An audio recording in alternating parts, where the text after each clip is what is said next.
राहुल गांधी जी के जो प्रमुख सलाहकार हैं, जो ओवरसीज़ कांग्रेस के अध्यक्ष भी थे कुछ पल पहले तक, उन्होंने अब इस्तीफ़ा दिया है, श्री सैम पित्रोदा जी।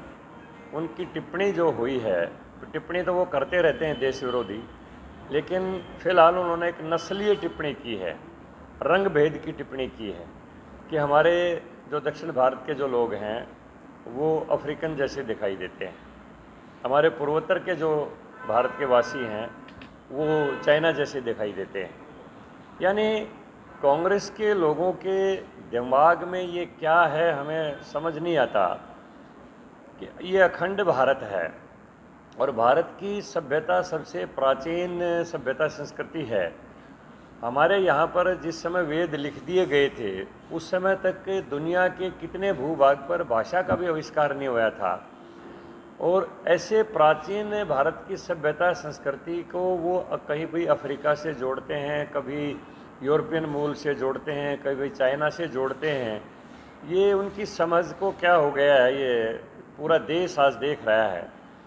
एक समय इसी व्यक्ति ने कहा था 2019 में कि अगर उस 84 में दंगे हो गए और कुछ सिख मारे गए तो हो गए तो हो गए, फिर इसमें क्या फ़र्क पड़ता है।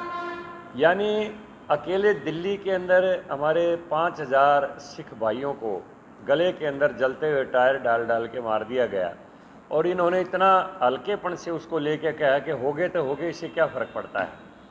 कभी यही व्यक्ति कहता है कि भारत में विरासत टैक्स लगना चाहिए। भारत के लोगों के स्वभाव को, भारत की संस्कृति को ये नहीं जानता, ये पश्चिम की संस्कृति को जानता है, अमेरिका की संस्कृति को जानता है, जहाँ का हर आदमी क्रेडिट कार्ड के ऊपर जिंदा है। वहाँ पर सप्ताह में एक बार वो सैलरी लेते हैं और शनिवार और रविवार को उसको खर्च करके फिर बाकी के 5 दिन तक फिर वो क्रेडिट के ऊपर काम करते हैं। जबकि हमारे भारत के लोगों का स्वभाव है कि वो अगर 10 रुपये कमाएंगे तो 8 रुपये खर्च करके 2 रुपये अपना संजो के रखेंगे आगे के लिए, अपनी पीढ़ी के लिए, अपने औलाद के लिए, भविष्य के लिए।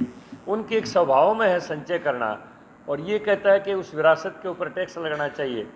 यानी आदमी का कंपनी से ही उसके स्वभाव की जानकारी होती है, और पूरा देश ये समझ सकता है कि जो सलाहकार जिस आदमी का जैसा होगा उसकी मूल संस्कृति भी वैसी ही होगी। और अभी पूरी जानकारी नहीं आई है, हो जाएगा समय स्थान निश्चित, आप सबको सूचना मिल जाएगी। अभी वो कार्यक्रम का इंचार्ज है, 13 तारीख को रैली है कलनौर की, मुख्यमंत्री मनोहर लाल जाएंगे, पूर्व मुख्यमंत्री, और 16-17 तारीख को जो है अमित शाह जी की रैली करेंगे। कल नड्डा जी भी हैं।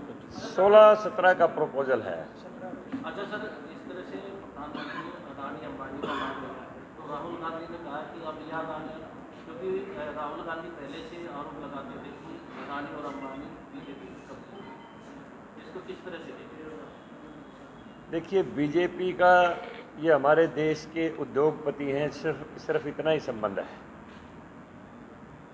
बीजेपी का दूसरा कोई संबंध किसी उद्योगपति से नहीं है। हमारे देश के उद्योगपति हैं, देश में उद्योगों को बढ़ावा दे रहे हैं। वो टाटा दे, अंबानी दे और अडानी दे, कोई भी कॉरपोरेट सेक्टर यहाँ पर स्थापित होके और देश के विकास के अंदर भागीदार बने तो उसमें हर सरकार उसका स्वागत करती है। इतना ही भाजपा का इनसे मेल जोल है। फंडिंग के आरोप लगाए गए? आरोप लगाने के तो कुछ भी लगा सकते हैं, लेकिन पिछले दिनों जो रिकॉर्ड के ऊपर आया है वो कांग्रेस ही इन लोगों से फंडिंग लेती रही है, और इसी का कारण ये पॉलिटिकल बॉन्ड का जो शुरुआत की थी, ताकि कौन कंपनी किसको कितना फंड देती है वो देश के रिकॉर्ड के ऊपर आना चाहिए, वो कंपनी के रिकॉर्ड में आना चाहिए, पर्दे के पीछे किसी को फंडिंग ना हो। इसी के लिए ये बॉन्ड की व्यवस्था की गई थी और उसी का कांग्रेस चला रही थी। कांग्रेस का ताजा मुद्दा जो है अल्पसंख्यकों के आरक्षण का, और अब फिलहाल यही चला हुआ कि अल्पसंख्यकों का जो आरक्षण है वो देखिए, बात ये है, भारत में संवैधानिक तौर पर धर्म के आधार पर आरक्षण की व्यवस्था नहीं है। आरक्षण मूल रूप में सामाजिक और शैक्षणिक रूप से पिछड़े वर्ग को आरक्षण दिया गया है। इसमें जो आरक्षण का आधार है वो सामाजिक और शैक्षणिक रूप से पिछड़ेपन का है, उसमें धर्म का आरक्षण का आधार है ही नहीं। ये धर्म के नाम पर जो मुसलमानों को तुष्टीकरण के लिए कांग्रेस आरक्षण देने की बात करती है, ये संविधान की मूल भावना के विपरीत है। अच्छा, कांग्रेस ने कहा है कि अब मोदी को हार स्पष्ट दिखाई दे रही है, इसलिए बौखला गए हैं और इस तरह के बयान दे रहे हैं। किस तरह के बयान?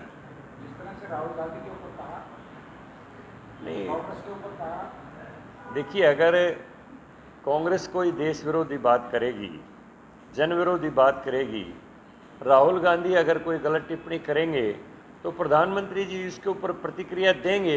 ये तो क्रिया की प्रतिक्रिया का एक स्वरूप है, इसमें बौखलाहट का तो कोई विषय है ही नहीं। देश के प्रधानमंत्री हैं, वो कभी बौखलाहट में कोई बात नहीं करते, पूरे संतुलित दिमाग से बात करते हैं। भूपेंद्र हुड्डा ये कह रहे हैं कि प्रदेश में क्लीन स्वीप होने जा रहा है। देखिए, भूपेंद्र हुड्डा कुछ भी कहे, लेकिन रिजल्ट जब आएंगे 4 तारीख को तो 10 की 10 सीट हरियाणा की बीजेपी की झोली के अंदर जाने वाली है। भूपेंद्र हुड्डा को उस समय एहसास हो जाएगा।